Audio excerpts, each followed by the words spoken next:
family, family Mila. Welcome back to another episode of Catch the Vision. Today's conversation is really one that I would say a lot, but I'm going to say all of us need to hear, right? And the reason I say all of us need to hear because my guest has turned personal loss into purpose. She's highly known across social media as the No GoFundMe Chick. And her mission is simple, right? To stop our families from having to raise money online to say goodbye to our loved ones. So I want to just say, welcome, Nikita Dates, to Catch the Vision. How you feeling? Thank you for that welcome. I'm feeling great. You are? I am. Okay. Now, when you wear hats like that, that means somebody else done set up a GoFundMe? They don't, you know. I just thought I'd switch it up today. Oh, okay. All right. So Nikita, take us back. I was going to say take me back, but take us back to what happened in your life that gave birth to the No More GoFundMe Chick. Absolutely. So I had 3 family members pass away. I received this phone call. Mm-hmm. They didn't happen the same time, but they were kind of simultaneous back to back. And I received a phone call and they said, "Hey, Nick." I said, "Yeah, hey, how you doing?" Hadn't talked to them in a little while, but, you know, and they said, "Yeah, cousin passed away. We're raising money for the burial." And just paused for a second. Mm-hmm. It kind of hit me and I'm just like, what are they doing with, what are they doing? Mm-hmm. And so it was just kind of painful, embarrassing, hurtful, knowing that I have a financial background, right? Really? I do. What's your background? Accounting. So you crunch numbers, huh? I do. Wow. Okay. And so just knowing that I had that background, teaching others how to budget, and just didn't get that far to reach to my family. So we raised some money, but it wasn't enough. So wound up doing a GoFundMe on social media.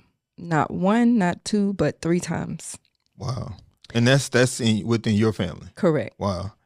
So when that happened 3 times, like what did that moment teach you about, people being unprepared for? Because, it's not like we don't know that. First of all, we can't escape death, right? Correct. So, like, what did that moment teach you moving forward? It taught me to stay ready so you don't have to get ready. Okay. It also taught me mindset. Mindset is a big deal. And people don't understand that the things that your words are powerful. Right. And what you think and what you believe is what will happen. Manifest, right? Absolutely. Okay. So, you've been out here in these social media streets and I see it myself, GoFundMes. And I've experienced it myself. I remember when my great aunt passed away and we had no policy. She had no policy. And we had to, scrape the plate, to speak. And I said to myself at that moment, I said, this can't continue on. And sure enough, it happened again. My son had liver cancer in 2018. And he passed away from liver cancer at the age of 26. No insurance policy. And that taught me a lesson. Like, sometimes we think about just getting the policy on ourselves, right? But we don't even think about getting the policies for, our children, our grandkids. Again, I didn't see that coming. And most people don't see their child go before them, right? And so, that was another situation. I said, okay, that's it. That's it.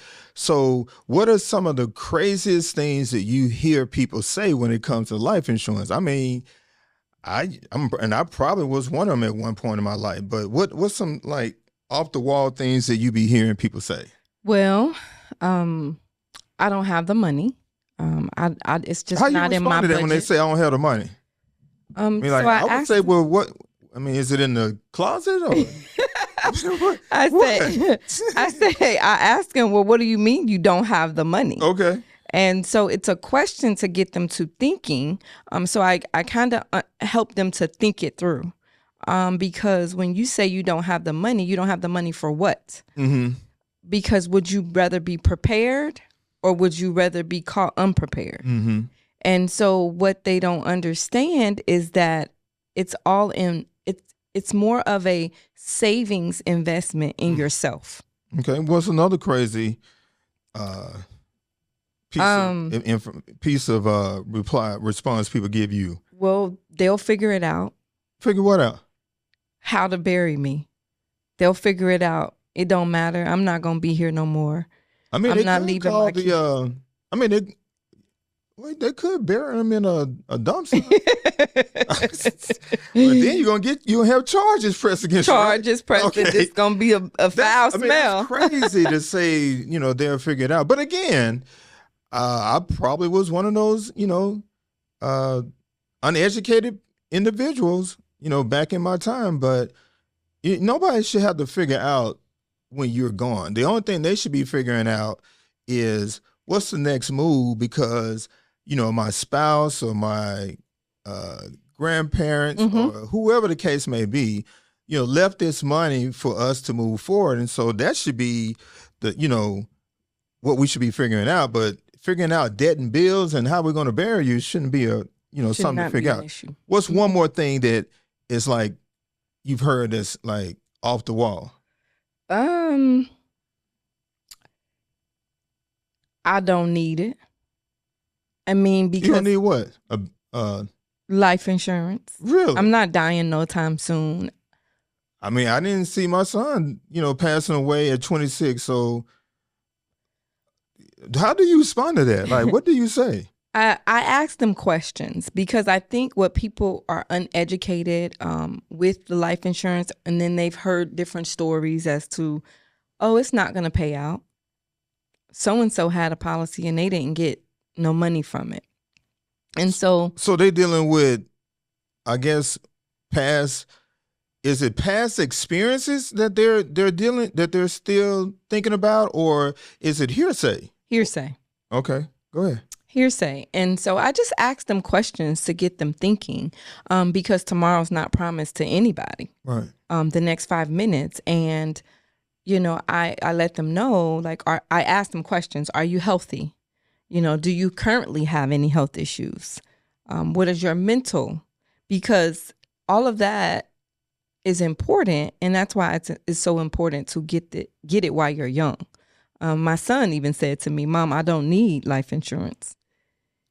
So what'd you say to your son? And he said, well, I said, well, what makes you say you don't need life insurance? Oh, I have money in the bank. And y'all can just take it from $100,000 in the bank?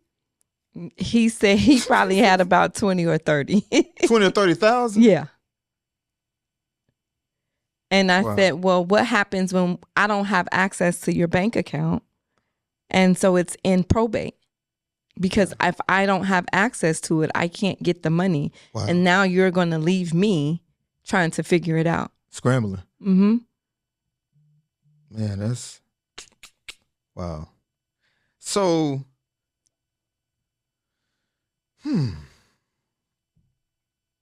Let me ask you this. Mm-hmm.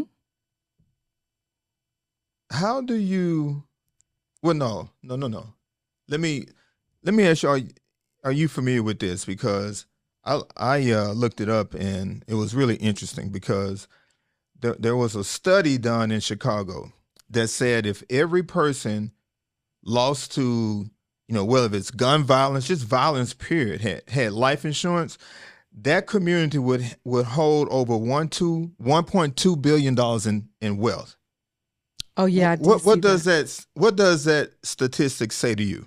$1.2 billion a wealth for just the Chicago community. Mm-hmm. What does that say? It says a lot, that we would leave legacies to our families. And at this very moment, we don't, in our community. And so we wouldn't be scrounging. We would not have to be worried about finance if once you understand how to manage those finances properly and to reinvest in the generations to come, such as the Rockefellers. So it's all about being educated on not just having the money, but also how to handle the money and keep it. I'm still looking at this $1.2 billion in wealth. That would be great if we could, be wealthy like that. And then I'm talking about for a whole community. Yeah. Like, I mean, I don't know. I'm lost for words. I mean, I've never been lost for words, but let me ask you this: what does that say about where we are as a people? Versus when it comes to building a legacy versus reacting to the loss of a loved one. Does that mean that we that far behind? We are that far behind, because instead of educating ourselves, we just can't carry on that mindset that our grandparents or great-grandparents gave us, or what we've heard about the different stories, or some of them is what people have went through, but they don't know the full story. It's just one-sided. And so life insurance has since evolved since the 1900s, when they were doing things, but it has since evolved. You say doing things like what? Such as a discrimination against African Americans with, insuring them. Okay. It may be a little more, but or giving them little bitty policies that correct. Wasn't even worth cashing in. Mm-hmm. Okay, but it has evolved since then. Right. Mm-hmm. So you're saying there's no reason for not being educated about insurance if you really want to educate yourself. Correct. So where do we start closing the gap, Nikita? Is it in our homes? Is it churches? Is it our communities? Because and probably as I'm speaking right now, somebody done popped a GoFundMe online, right? Maybe. So I mean, where do we start? Well, we start in our homes, okay. In the communities. What does it look like? In our homes, we just start talking about future, right? Present and future, and how we're going to handle. Because the one thing that I think in our community, in the African American community in particular, we don't like to talk about death. Why?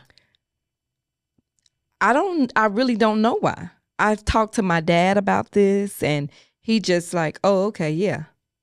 So I really don't even know what he has, because he's not open-minded to be able to talk about it.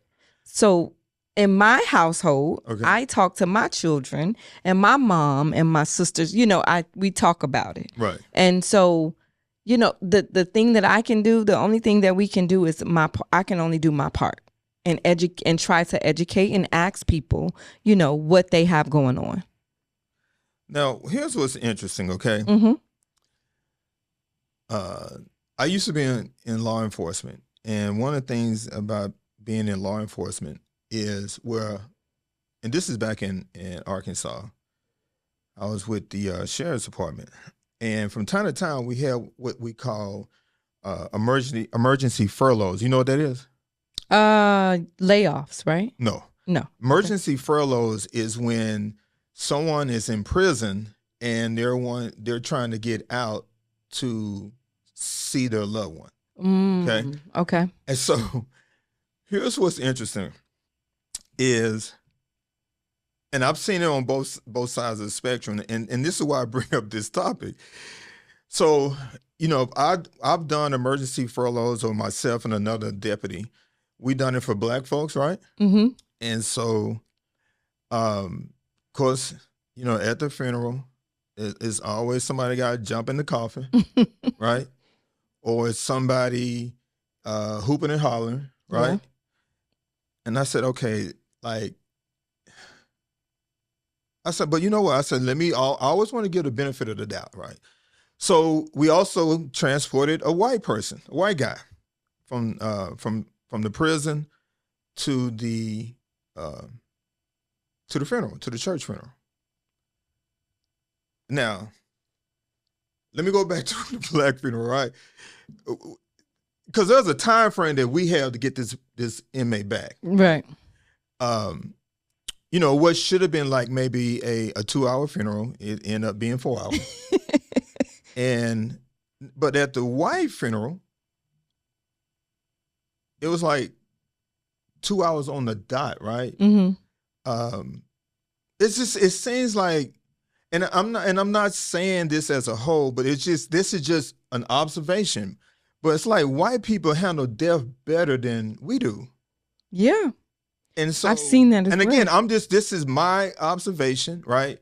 This is what I have observed working both sides of funerals with black folks and white folks. Mm-hmm. You know, and again, when the funeral was over with, the parents came up and said, deputies, here's $20. You can get them something at KFC, and we appreciate it. I'm not making this stuff up. And then, you know, our funerals, can you slide them by the house? It goes back to mindset. Right. It goes back to mindset. We have a poverty mindset. And so we don't educate ourselves. Where did this poverty mindset come from?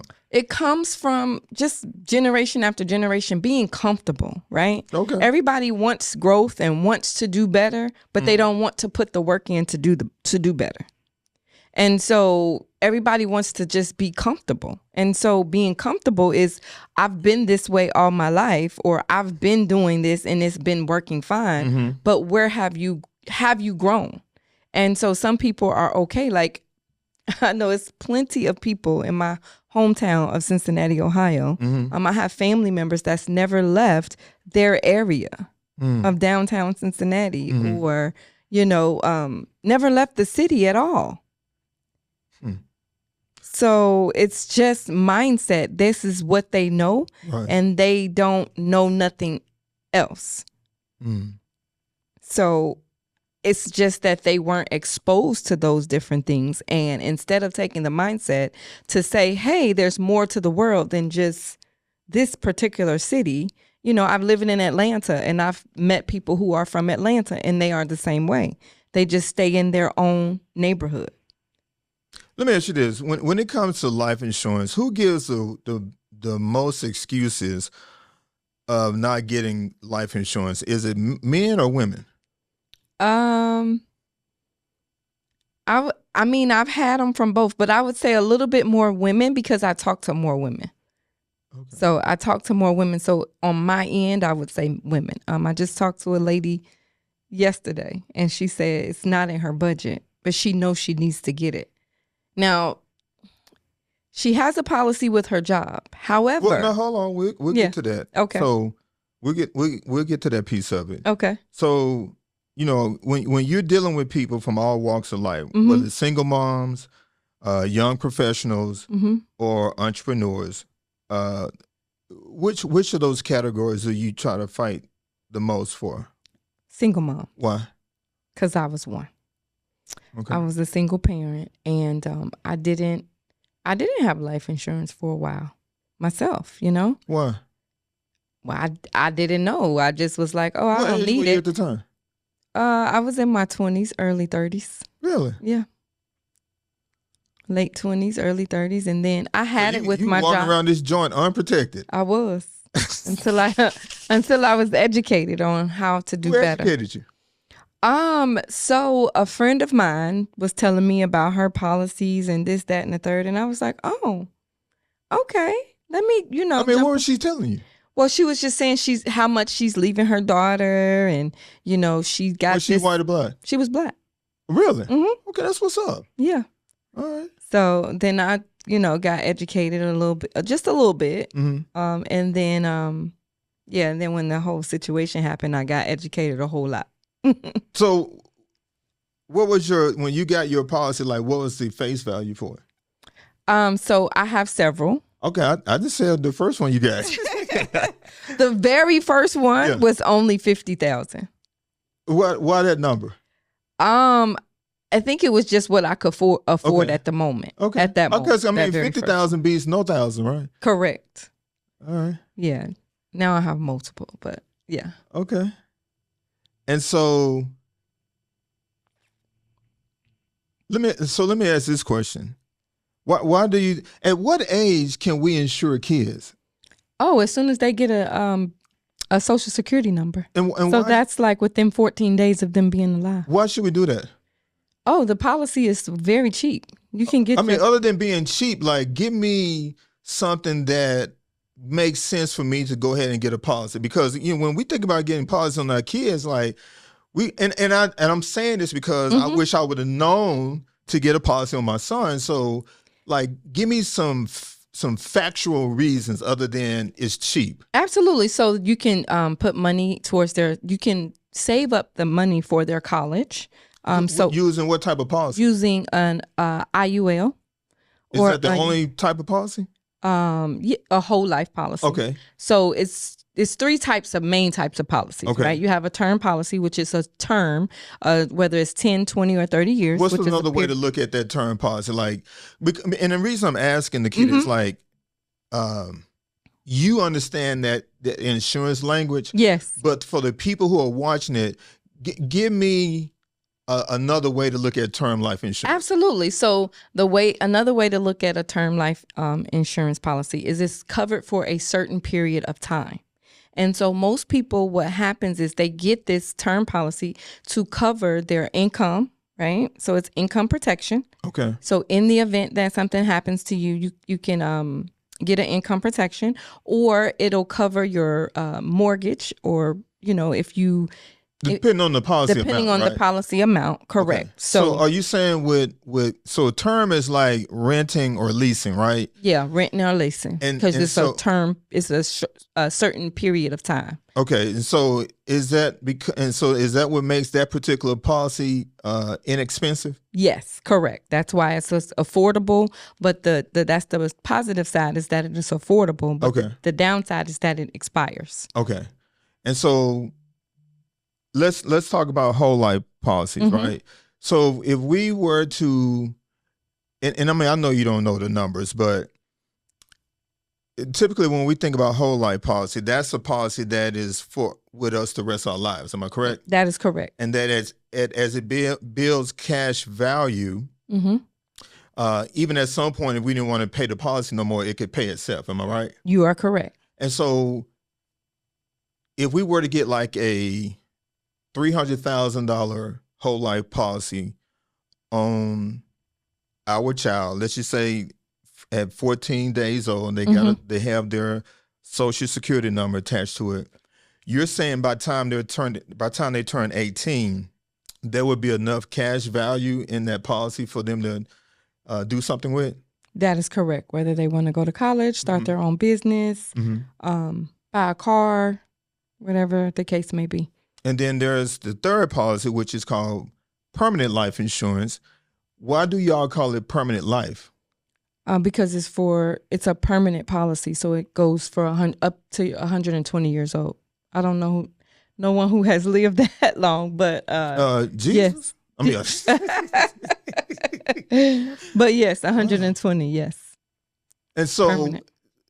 What's the benefit of? So how do you decide what makes sense for a household? Whether they get the term life, which is like leasing or renting, whether they get a whole life policy where it builds cash value, or whether they get a permanent life policy, I guess, where some of the insurance, it goes into the stock market or something like that.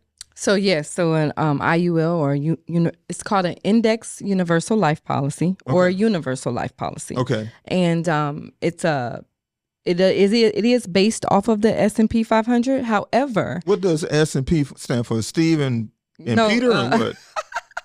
What? I mean, Hey, if you don't, if we don't know, we don't know, right? You know what? You just caught me off guard on that. I'm supposed to. Standards and what is it? Oh goodness. That's okay. S&P. So I forget the name. It goes into the market, right? To the stock market. Okay, yes. It goes into the stock market. Goes into the stock market. Okay. However, there is a floor, a zero ceiling floor. Mm-hmm. So basically, when the stock market goes down, because we know it's going to go down, okay, you do not lose. Okay. You do not lose, and so it's guaranteed that you will not lose no money. Is that policy? Does that policy tend to be a little bit more? Correct. Well, let me say it like this. Okay. It's not that it's necessarily more. It's the more money you put in. Now, it's going to compound faster. Okay. And so if it doesn't make sense, for me, if you don't have a minimum $250 a month. $250 a month to go into it? Okay. Yeah. Now, is that based on age or this period? Based on age. Okay. So the younger you are, the better, of course. The lesser it is. Yes. Okay. Correct. Okay. So it just, it's just the way that the money will compound. Okay. What is a story that you can think of where you helped a family member and it always takes you back to, the mission of protecting families? Mm-hmm. So I've helped my sister. What situation was she in at first? She didn't have no coverage? Well, she had coverage. However, the coverage that she had a IUL. Okay. An Index Universal Life Policy. Mm-hmm. And she had it for probably, I want to say about 6-7 years. Okay. And it wasn't growing really fast. Mm-hmm. So it was like not a lot of money. So we were able to get her another policy, transfer what she already had, and grow it at a faster rate. Okay. Now, when you say a faster rate, does that mean like tomorrow's gonna have 100,000 in there? No, I don't mean that. Oh, okay. But faster it'll than be what faster it was than what it was growing. Okay. Yes. All right. Here's a question for you. People who, put off getting the, insurance policy, mm-hmm. and then they end up having some type of illness. I know there's some illnesses no insurance company going to touch because they're not in the business of losing money. They are in the business to take the risk, mm-hmm. but they're not in the business to lose money. So people that have cancer, can they get coverage? It depends on how long ago, like if they're in remission, but if they currently have cancer, no. I'm talking about currently have cancer. No. Okay. If someone has diabetes, can they get coverage? Yes, it's possible. Well, now, it depends on the carrier, and it also depends on your A1C levels, the different medications. Okay. Now, with that, it may be a little more expensive, and you will have to get a medical exam. Okay. Can someone get insurance if they had a stroke?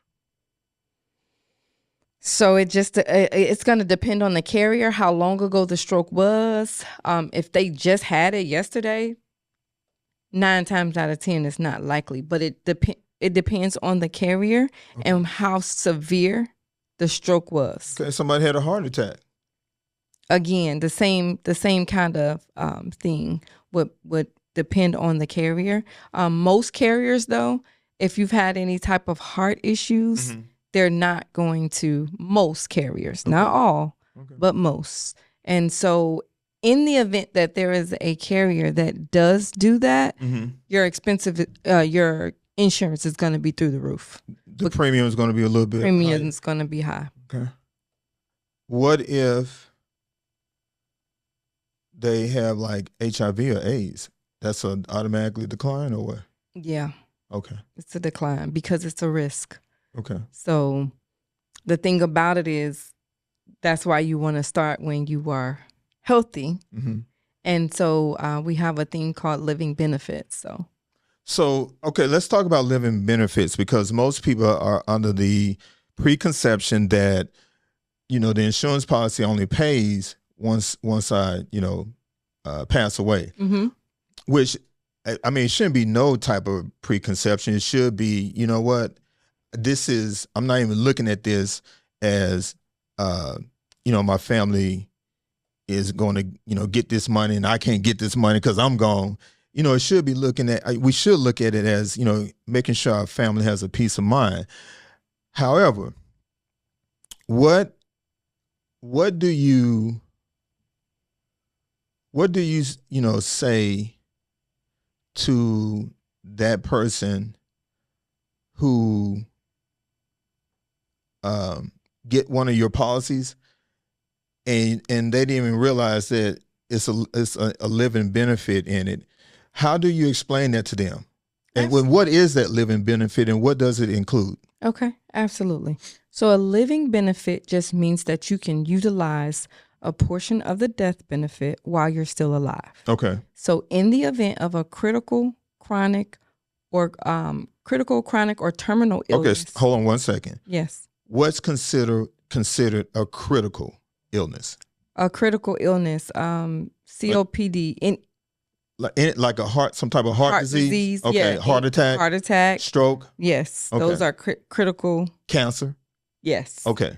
Now, chronic. What's considered chronic? Chronic is like chronic COPD, chronic illness such as anything that's like arthritis or anything like chronic where you can't utilize your limbs. Okay. Mm-hmm. And then Alzheimer's is one of the diseases, like in the event that you're. So and I know I'm jumping like in there because I'm thinking about these things as you're sharing it with the viewers. So if they have like a $250,000 policy, right? Mm-hmm. And we know there's a living benefit in there. Mm-hmm. What amount? And again, we're not holding you to actual numbers. Yes. But how much? What percentage of that 250,000? Is cashable to cash in on for my illness as it relates to a living benefit. Mm-hmm. So I actually just did one the other day. So I'll use $500K. Okay. And so it just depends on the carrier. But with this particular carrier, for a $500,000 policy for a critical chronic illness was roughly around $300K. And 386, almost $400K for a lump sum. So it was like 375. Like almost 70% of the policy, the face value of the policy. Correct. Okay. And then it was about $1,600 a month for a chronic illness. Oh, okay. That's like a monthly payment. How long does that last? That's a monthly payment, depending on how much that you have for your policy. Mm-hmm. Okay. And then it was roughly around $300K for the terminal illness. Okay. Or a little more. Well, don't quote me. I may have got the terminal and the chronic mixed up, but roughly around that. And it's up to 70-80%, depending on the carrier. It could be 90. Okay. So when you're out like at networking events or just any event in particular, the conversation, when we're talking to people, at some point that conversation is going to come up. And the question is, what do you do? What do you respond? Do you respond like most people that's in the financial services, like, I do wealth strategies or I protect your assets, asshole. I mean, assets. No, I normally tell a story, either the story with my cousin or so you let give them them like real situations that has happened with you. Correct. Okay. And how do they respond? They're very intrigued. So they start asking me questions, a lot of them, and say, or they'll say, "Hey, I need to talk to you." Really? Yeah. Okay. Now, I think it's that second camera right here, right? So this is what I want you to do, Nikita. Mm-hmm. For the people that's watching or gonna watch it, afterwards, right now thinking, you know what? I'm gonna handle that later. What do you say to them looking at that camera? What if later doesn't come? What if later doesn't come? So if someone is working with you or they want to get a quote, right? Mm-hmm. And they know that they can pay the premium, right? Mm-hmm. But they go, let me get back with you. What do you say? Okay, or what do you say? It's a question. And so I would just ask them, what if you can't get back with me? Well, what do you mean, what if I can't? Because we're not promised the next 5 minutes, tomorrow. We're not promised that. And so the sooner that you start the process, the sooner that you will be covered. Because what you're saying is the moment their policy is issued to them, and if the next day they have a stroke, a heart attack, Mm-hmm. Congestive heart failure, any type of critical chronic illness, what you're saying is the policy is enforced and it's going to pay out the living benefits. That is correct. Really? Yes. I mean, I think that's enough to make anybody say, where do I, Where do I endorse sign? my signature? Wow. Yes. Now, what's the highest amount a person can get for an insurance policy? It's depending on the age, but you can go up to $1 million, 2, 3, but what I would recommend is multiple policies in that case. Okay, but what's the maximum amount that you all can write a client for? Is it 10 million, 20 million? Or you have to get back with me? I have to get back well, with why you I gotta get back with me? I don't know the max because I've only done $1 million. Okay. Because you don't want, it's certain things and stipulations that you don't want to do going over $1 million. And okay. so and I'm asking that question because there may be a professional athlete, right, or a college athlete that says, I need to protect my limbs if I'm out there hurt. Mm-hmm. And so I think you need to come back and let us know what's the max amount because somebody's saying to themselves, I need more than $1 million. Yeah. Yeah, I'm out here playing sports. That is true. That's very true. Yeah. The most I've done is $1 million though. $1 million? Mm-hmm. What was the monthly premium on that? So they were putting in $1,500 a month. Mm-hmm. Okay, all right. But they were younger. It was right. I mean, they could afford it, right? And yeah. Okay. Mm-hmm. So how do people just give us one way how people can learn more about you, the No GoFundMe Chick? Hey, well, you can give me a call. You can. I said one way, and then I'm going to give you. Yeah. What's my the website? My website, yes. coveredwithnikita.com. All right, spell it out. COVEREDWITHNIKITA.com. Okay, so coveredwithnikita.com. Yes. All right. Nikita Dates, the No More GoFundMe Chick. Nikita, thank you for reminding us that preparation is simply love. Yes, a love letter. It's a love letter. Absolutely. And family, if this conversation, if it moved you, don't wait for a crisis to start planning. Let me take these glasses off. Don't jump out there on social media talking about we raising money for Dick, Mary, Peter, whoever the case may be, right? Like, I mean, let's get it right.